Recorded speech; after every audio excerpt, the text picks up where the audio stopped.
Quero começar perguntando ao senhor a respeito do silêncio de Arthur Lira e Rodrigo Pacheco em relação às últimas operações da Polícia Federal envolvendo dois deputados, o líder da oposição, Carlos Jordi, e também o deputado Alexandre Ramagem, operações que envolveram gabinetes desses deputados, e até o momento nós não tivemos uma reação, uma resposta dos presidentes das casas legislativas.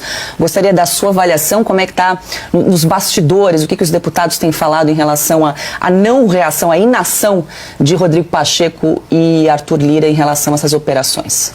Olha, Paulo, na oposição a indignação é total, né? Temos feito pressão, a maioria de bastidor, eu publicamente, inclusive, já me manifestei a respeito desse silêncio de Arthur Lira e de Rodrigo Pacheco. Um silêncio, aliás, que não se coaduna com a defesa que costumam fazer da casa e da prerrogativa dos parlamentares quando os acusados que sofrem busca e apreensão são corruptos, cometem outros crimes. Agora, quando não há nenhum tipo de evidência séria de cometimento de qualquer crime por Carlos Jordi e toda a questão envolvendo o delegado Ramagem, hoje ainda foi exposta a decisão do ministro Alexandre de Moraes, demonstrando uma completa também incongruência entre os fatos elencados ali, quando acontece esse tipo de perseguição política clara, né, e a utilização da Polícia Federal, a instrumentalização dela pelo Supremo Tribunal Federal contra parlamentares, nós vivemos um momento de absoluto silêncio dos presidentes das duas casas. Então, nós agora que retornaremos aos trabalhos parlamentares na semana que vem, o recesso está se encerrando, vamos ter de pressionar muito fortemente lá da tribuna das comissões para que os presidentes das duas casas se manifestem e ajam contra esses abusos de autoridade que estão sendo feitos pelo Supremo Tribunal Federal. Perfeito, deputado. Vou abrir a rodada agora para as perguntas dos nossos comentaristas. Adalberto Piotto. Deputado, bem-vindo. Boa noite ao senhor. Por que o senhor acha que eles estão silentes assim? Causa espécie, o senhor já fez menção, mas claro, por que esse silêncio diante de tamanhas evidências? Bom, em primeiro lugar, porque está sendo conveniente para os dois presidentes da casa essa parceria com o consórcio Lula-STF. Eles, na verdade, estão agindo em conjunto. Arthur Lira teve vários processos seus arquivados, inclusive, recentemente, teve uma busca e apreensão a um assessor seu, que inclusive foi pego com dinheiro, que supostamente era ilícito, e o ministro Gilmar Mendes mandou devolver e destruir as provas todas que a Polícia Federal tinha colhido junto a assessores do seu entorno, porque, como tinha chegado no Arthur Lira, a investigação teria de ser feita inteiramente pelo Supremo Tribunal Federal, o que não é verdade, porque ela não iniciou no Arthur Lira a investigação. Então nós estamos vendo que é uma conveniência também de Rodrigo Pacheco, que tem sido um aliado de primeira hora dos ministros do Supremo Tribunal Federal, que se transformaram num verdadeiro corpo político, né, unido, que tem trabalhado nesse consórcio junto com Lula. Agora, por outro lado, o que nós estamos vendo principalmente no Senado é que a proximidade das próximas, desculpe pela a repetição que faço aqui, mas das eleições de 2026, cada vez se aproximando mais, acaba fazendo com que haja uma pressão sobre Pacheco, porque a população tem pressionado os senadores, os que lá estão, para tomarem atitudes contra o Supremo Tribunal Federal, porque quem pode fazer alguma coisa realmente é o Senado da República, né? Então, eu imagino que essa reação que está vindo da base, né, da população, essa indignação enorme, tem contribuído, inclusive, para que algumas medidas comecem a andar. O Senado da República já tratou das decisões monocráticas, agora paradas na Câmara dos Deputados, depende do Arthur Lira instalar a comissão especial, e deve haver pressão nesse sentido. E acho que outro tema muito importante que a oposição já elencou como prioritário na semana passada, quando tivemos reunião, é o fim do foro privilegiado, né, para tirar deputados e senadores do STF e acabar com essa promiscuidade que há hoje entre os poderes. Ana. Boa noite, Marcel. Obrigada pela entrevista. Que bom ver você aí no estúdio com os meus parceiros.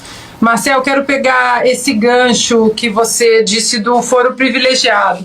Nós temos criticado aqui muito as notas de repúdio toda vez que há alguma inconstitucionalidade contra qualquer um de vocês, né?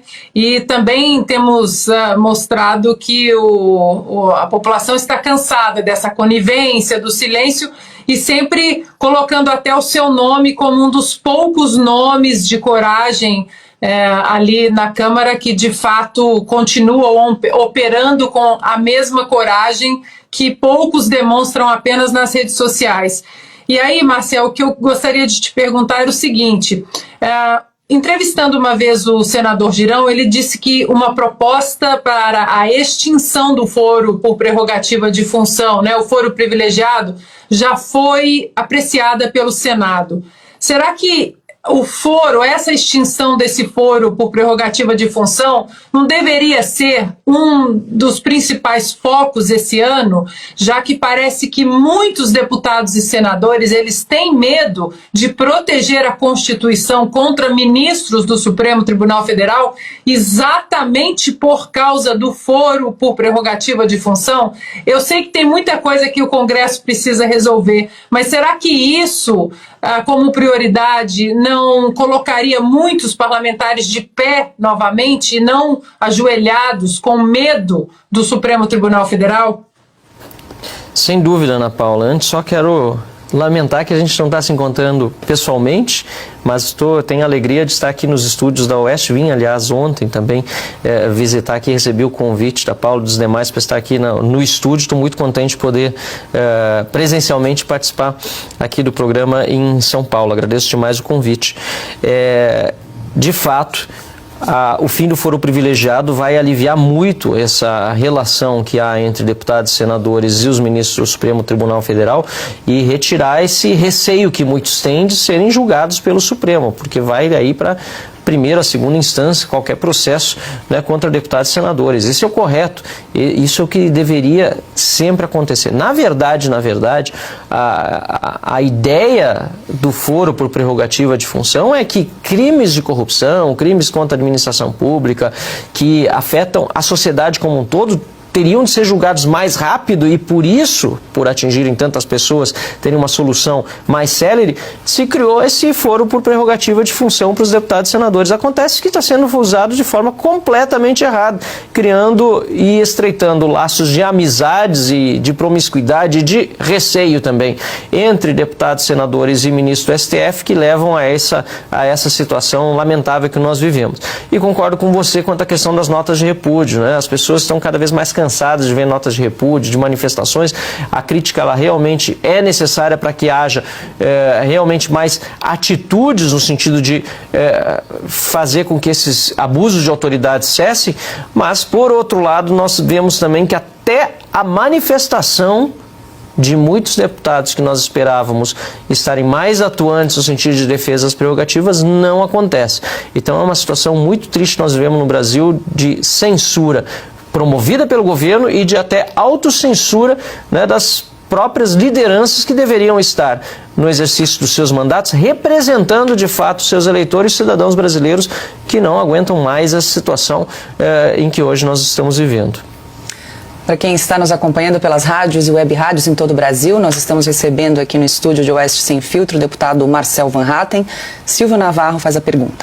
Deputado, pegar o fio de onde o senhor parou, né? O senhor falou em censura e eu acho que dentro desse consórcio que o senhor cita e que nós citamos aqui também, que de governança do Brasil, né? O Palácio do Planalto e o Supremo Tribunal Federal, há uma verdadeira obsessão pelo que eles chamam de regulação das mídias ou redes sociais. O nome correto é censura.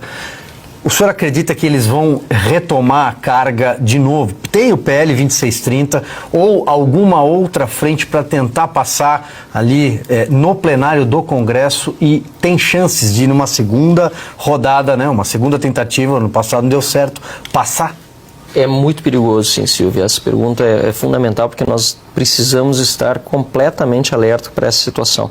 Nós não podemos deixar que a censura seja institucionalizada no Brasil por meio de projeto de lei, inclusive para que os ministros que já tomaram decisões anteriores, tanto no STF como no TSE, no sentido de censurar meios de comunicação, censurar jornalistas, censurar cidadãos, censurar parlamentares, vejam os seus atos passados justificados por uma lei nova aprovada, porque esse também é um dos objetivos da aprovação dessa lei, é fazer com que eles limpem a própria barra, porque sabem que cometeram ilegalidades, sabem que cometeram inconstitucionalidade.